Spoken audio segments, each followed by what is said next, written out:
Hey y'all, welcome back. We are in the greenhouse. This is where I'm going to be spending most of my time today. I've been looking forward to this day for quite a while now. And I'm going to be starting quite a few seeds today. So I've already started some seeds. Most of my pepper seeds are already started, and then a few flowers that I'm going to put out in this outdoor garden out here. But I'm really getting into the thick of seed starting season. All of my seedlings right now are inside. They would typically be out here. I do have, let's see if I can get you over there. I got 2 trays over there. But we had a seed starting workshop this last weekend, one on Saturday and then another one on Sunday. I feel like it went really well. I was pleased with the turnout, and yeah, I just got some good feedback. So I didn't want to bring all my seedlings out here because I wanted to have plenty of space for people to work on these tables to start their own seeds. But here pretty soon, I'm going to be bringing all of my pepper seedlings and flower seedlings out here. And then before you know it, this whole greenhouse will be full of green seedlings, which is really exciting. A little overwhelming, but really exciting nonetheless. Today, I'm going to be starting most of my tomato seeds. Today is March the 1st, which is crazy. I can't believe it's March. Technically, we could have a baby this month, at the end of the month, technically. If history repeats itself the way it has gone with my 2 older boys, we very likely could have a baby at the end of the month. So I woke up with this feeling of like excitement that it's March the 1st, you know, springtime is pretty much here for the most part. But also like, oh my goodness, I've got a lot to do and I could have a baby pretty soon. So today I'm going to be starting most of my tomato seeds. I've got quite a few herbs I'm going to be starting today, and then maybe a few flowers in there. I have to see. I've got them all packaged together. If you're curious how I've decided my seed starting schedule and when I start all these seeds and things, go back. Or actually, I'll link the video in the description here. How about that? I'll link that video. I'll talk you through how I determine my seed starting schedule. It's pretty simple. Don't be super overwhelmed by it. It's really an easy process. So that's what I'm doing today. I am a little anxious about starting my tomato seeds, so I feel like it's really late. Typically, I start my tomato seeds mid-February. That's how I've done it in the past. However, in the past, my tomato plants are typically a little bit bigger than what I want them to be. Not necessarily for me personally to put my tomato plants in the ground, but specifically for the plant sale that I do every year. So I do the BerkeleyFarm plant sale in downtown Conway every year. I'll put all that info in the description as well. We would love to have you out there. It is going to be April the 16th. Oh, don't quote me on that. I got to go back and look. It's a Saturday. I think that's April the 16th. In downtown Conway.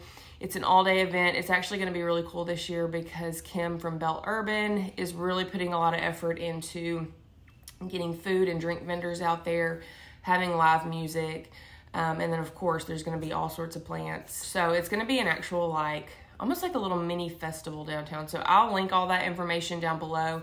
Check it out if you're local or if you just want to make a road trip. That would be so fun.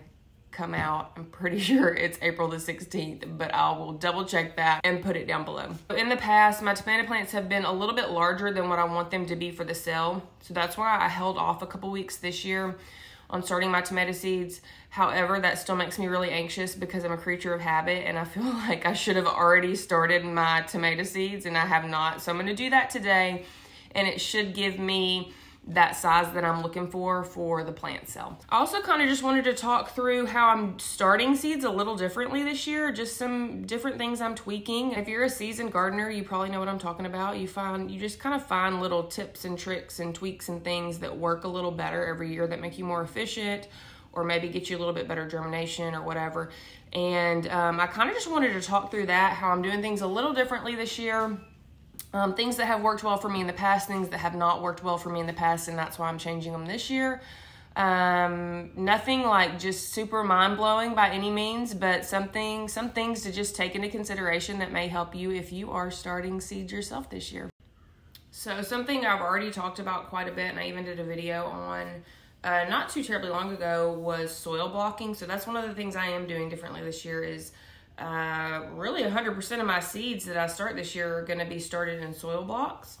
In the past, I have used these trays. These are 50 cell and 72 cell trays. Gardening doesn't have to be expensive. It can be really expensive if you want it to be, but it doesn't have to be. There's a lot of really cool tools and gadgets and things out there that you can purchase and that are really awesome and could potentially be beneficial, but it doesn't have to be, especially if you're doing this as a home gardener. There's no sense in spending a lot of money unless you just have the money that you want to spend, then by all means go for it. For me, as a home gardener, but also a market gardener, I don't have a lot of money to spend. So I'm always looking for kind of frugal options and saving my money for those more expensive purchases that I feel like are necessary. So this is one of the things, if you're not into soil blocking or you're just not wanting to get into that, that's fine. These trays can be really expensive. And I would say if you're wanting to invest some money into something this year, then invest some money into some high quality trays. My best recommendation would be Bootstrap Farmer or Haas Tools, and I can link those below as well if you would like. However, if you're going like, well, I don't have the money to invest right now on expensive trays, well, then you are in the same boat that I have been in the past. And these are actually some really cheap, flimsy trays that won't last long, but they were given to me. They were free, so I spent nothing on them. And I've mentioned this in the past. These came from a local strawberry farm. They order all of their plugs every year, and their plugs come in these sorts of trays, and they gave me, I mean, hundreds of them. So these were free. Again, they won't last long. A lot of them already have quite a bit of damage, but they get the job done, and I didn't have to spend any additional money on them. So if I wasn't soil blocking this year, this is what I would be using. And then when they start to give out, that's when I purchase the more high quality things from companies like Bootstrap Farmer, Haas Tools, those sorts of things. This year I'm going to be soil blocking. I have purchased 3 soil blockers that I've been using. I'm loving it. I'm doing it for a couple reasons, and again, I've made a video about this, but one is it is a little more eco-friendly. You're not using, you're using less plastic, and then 2, studies show that it just makes for a healthier transplant. You have less root-bound issues. You have a transplant that has less root disturbance when they go into the ground. So a little healthier transplant doesn't make these trays, it doesn't make them wrong. So you could totally do this. That's just how I would say most people probably start their seeds if I had to guess. So like I said, I've got 3 soil blockers. This little guy here has turned into my favorite. I find myself reaching for this one the most.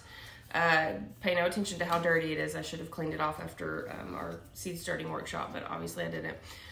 This one is a 20 cell soil blocker, and I can't remember off the top of my head how big the cells are, but they're pretty small. They're like, I think maybe 3/4 inches. Again, I'll link it below. Actually, I'm pretty sure I have all these linked in my Amazon storefront, so I'll just link that below if you want to check it out. But I find myself reaching for this one quite often. This one is a 5 cell soil blocker. Again, I can't remember off the top of my head how big the cells are, but they're close to 2 inches. And then I have this big mammoth one down here, 35 cells. They are about 1.5 inches cells. I've used all of them. I like them all. But again, I found myself reaching for this one the most. Cool thing about it is, in my opinion, there's no right or wrong answer what seeds should be started and what size cell and all that. It just kind of depends on your end goal. So the way this is working out in my mind is that most of the seeds I start today, for sure all my herb seeds are going to be started in the small one. A lot of my tomato seeds, actually all of my tomato seedlings or my tomato seeds that I'm starting for the plant cell, I'm going to be starting in this little guy. It's just so easy to use. I find that I'm the quickest and most efficient with this one, and I just like it. So I'm going to be starting all of my plant cell seeds in this small soil blocker, and the reason behind that is because I'm actually going to be uppotting these guys into plastic containers, because that makes sense for me to sell at the plant cell. And so about the time that these guys outgrow these little cells, it'll be about time to up-pot them anyways. And so I can start more, I can kind of get more bang for my buck. I'm gonna be putting them in my 10-20 trays. I can get more bang for my buck here, get more little seedlings going in those 10-20 trays and kind of save some space until it's time to up-pot. Now, for my seeds my tomato seeds that I'm gonna be starting for my tunnel out there, I'm gonna be using this guy, the 35 cell one, because it's a bigger cell. Again, I think it's about 1.5 inches is how big that cell is. And I'm really gonna try to push these guys to stay in their soil blocks until it's time to transplant. I have no idea if that will work, but that's what I want to do because first of all, I don't want to waste my time up-potting things, right? And also, I don't really want to have to put them into plastic containers. I want them to stay in their soil blocks where their roots don't get disturbed and all that, and it'll be easier to transplant them out when that time comes. That being said, yes, you can pot into a larger soil block itself. I don't really have that, and I'm not willing to spend the additional money right now. I feel like I've already invested quite a bit of money in these soil blockers. So I'm not willing to invest any more money in a larger soil blocker to up pot into right now. So that's what I'm gonna try to do. I don't know if it'll work. I'll keep you updated on that, but let's get started. I'm gonna be putting all of my soil blocks into these 10-20 trays. That's something else I'm gonna be changing or kind of phasing out here pretty soon. I'm finding that these trays, for me, are not the greatest for soil blocking mainly because, you know, you don't want any excess water sitting in the bottom. After you go to water these guys, you don't want them ever really to sit in water. You're just kind of asking for issues at that point. So anytime you have excess water sitting in the bottom after everything's been good and saturated and watered, you have to pour off or drain off the excess. And that can be kind of difficult because the sides of these are so high. What I've been doing, because I'm a nurse and I always have an excess of syringes, I just take an empty syringe and I just suck it up. But ideally, these are awesome. These are just little styrofoam trays. They are meant to be like one-time use disposable trays for like lunchroom type stuff. But if you take really good care of these, you can use them over and over and over again. And they can be multi-use for sure. I got these off Amazon. I'll see if I can't go back and put those in our Amazon storefront under, I think I have a list of seed starting essentials or seed starting supplies or something like that. I'll put them in there. These ones are a little small. I use these for our seed starting workshop. I really liked them. Obviously you can see that it doesn't have much of a lip on there. So it's just really easy to drain off any excess water. You can get them bigger as well. This is just the size I had ordered because it was pretty cost effective. Something else that I've been on the lookout for that I've been seeing a lot of people use that look really like a really great option are lunchroom trays. Because they too have the low lip on them. They're really sturdy. They don't bend or flex or anything like that. And they'll last a really long time. So that's a really good option if you can get your hands on some lunchroom trays. I've actually been thinking about calling around to different schools and seeing if they have any plans on getting rid of any of theirs. You can buy them. I looked on Amazon. They are a little costly on Amazon, I feel like. I've heard a suggestion to maybe look at IKEA. I don't know, you could try that.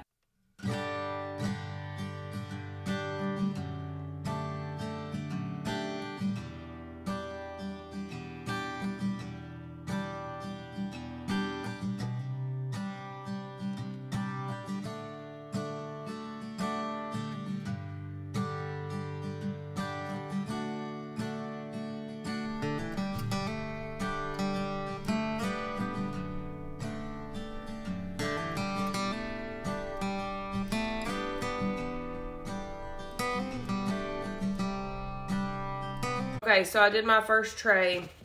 These are all going to be for the plant cells. So like I said, I used the smaller one because they're going to have to be up potted anyways. All of my little baby soil blocks are in there. There's 240 in that one 10-40 tray or 10-20 tray. 240 seedlings, potential seedlings. Hopefully everything germinates, but you know how that goes. So these are all going to be for the plant cell. Go ahead and start these little tomato babies, and then we'll start another tray, and that's just how that goes. Something that a lot of people have been asking lately as I've been talking about soil blocking is, well, what kind of soil or seed starting mix or whatever do you use? There are tons of recipes out there, and people get pretty particular with it. They make their own mix, and then they have a very particular ratio of soil to water. I don't do that. I use SunGrow Professional Growing Mix. I've used it for a couple years now. It works really well for me, and I can get it locally, and I can get it for a good price in bulk. So that's what I use, SunGrow Professional Growing Mix. And, uh-oh. I don't think that's gonna work. Tyler's trying to rig up the electric for the pigs out there. SunGrow Professional Growing Mix, and I don't have a particular water to soil ratio. I just add water until I feel like it looks good. I will say that if you're going and you're really getting after it with a soil blocker and you notice that some of the cells are not filling, then it's either too dry or too wet. And actually I was having a little bit of an issue with this just a minute ago, and I think it is a little too wet. So all I would do is just add a little extra seed starting mix to it. So no big deal. I'm not a real particular person when it comes to that stuff. I just do what feels the easiest and the most efficient, and that's what's working for me. Like I said, these are all for the plant cell, so I'm only going to be putting plant cell tomatoes in here, and then I'll label as I get going. The first one I'm going to do is this San Marzano paste tomato. I've never grown this, but I had so many people asking me if I had this last year, people wanting to buy it, so I made good note of that, and I remembered to buy it this year because I'm going to assume that people want to buy it again this year, hopefully, so that's what we're going to start.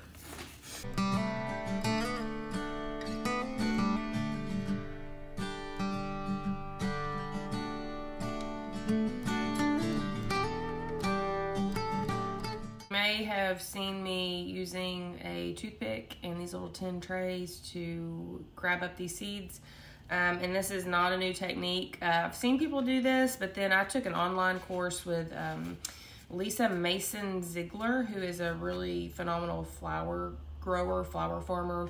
I did a little online course with her recently, and she swore by this technique, and so I tried it out and I love it. So this is another thing I'm kind of changing up. I don't use this with every seed, so like some of the bigger seeds like sunflowers and stuff, you know, those are easy to work with. Those are so big. But especially when you start to get into some of the flower seeds and then the herbs and things, those seeds are so tiny that they're hard to work with. You wind up picking up a whole bunch and you put them into one cell, and it's just kind of a waste of seeds. And this little trick here takes that annoyance away a little bit. So you just take a little toothpick, you pour your seeds into, she suggests like these little tin aluminum trays because there's not a lot of static in there, so they're not all like sticking to things and whatnot. And all you do is wet the end of your toothpick, and I lick mine. I just lick it, and yes, there's a little dirt on that, but you know, a little dirt don't hurt. And then you have your seeds in there, and all you do is just take the end of your toothpick and tap it, and let's see if you guys can see that. It picks up one seed. And then all you do is just take that and push it into the dirt as deep as you need to go, you know, depending on the seed, and then cover it up with your little toothpick if the seed needs darkness to germinate. You know, different seeds are a little different, but these tomato seeds do. And I will tell you that if you pick it up on the side, if you pick the seed up on the side of your toothpick and you try to push it down in there, well, obviously that's not going to work because it's just going to push the seed up. So if you'll just pick up the seed on the very tip of the toothpick and then just press it straight down into the soil, it makes it so easy and so simple.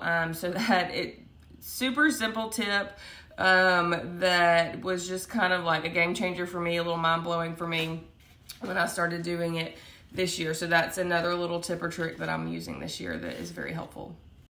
Okay, so all my San Marzanos are started, and you can see this is how I have them labeled at the moment. I just labeled them with an old plant marker. These are actually some that I saved that have stuff written on them, so I just marked out that so I didn't get confused, and then wrote it on the other side. And I wrote the name of the variety, and also I wrote the date at which I started it because I'm trying to keep track of that a little better. And this is actually temporary. You could keep them marked this way, labeled this way. This is going to be temporary for me because I have a particular little boy that if he could get his hands on these labels, he certainly would pull them out and mix them up. So what I'll do when I have tape, I usually have some masking tape or painter's tape, and I just forgot to bring it out here. But I'll actually put the tape on the side and label it that way because I feel like for me that's a little bit safer option. But this is kind of temporary at the moment. So those guys are labeled and done, and they should germinate pretty soon. Okay, y'all, I have no idea what the lighting looks like. Ooh, Mittens, I just stepped on her. She about tore me up. It's bright in here. I can't even see the screen right now, but I have, see if I can turn you around without stepping on the cat. This is her new favorite spot. And right under my feet too. 240 potential little tomato seedlings in that tray there, which is really exciting. That's just the start of it. I've got many, many more to go. I'm gonna try to get, well, I am gonna get all the tomatoes done today. And I'm probably gonna wind up saving herbs for another day this week, but they're gonna get done this week as well. But yeah, I'm glad you guys joined me to start some tomato seeds. I hope that the couple little tips and tricks that I'm using this year are going to be helpful for you guys. Try them out. Let me know what you think. I hope you have a good day. I hope it's bright and sunny where you are at right now, and we will see you next time. Bye.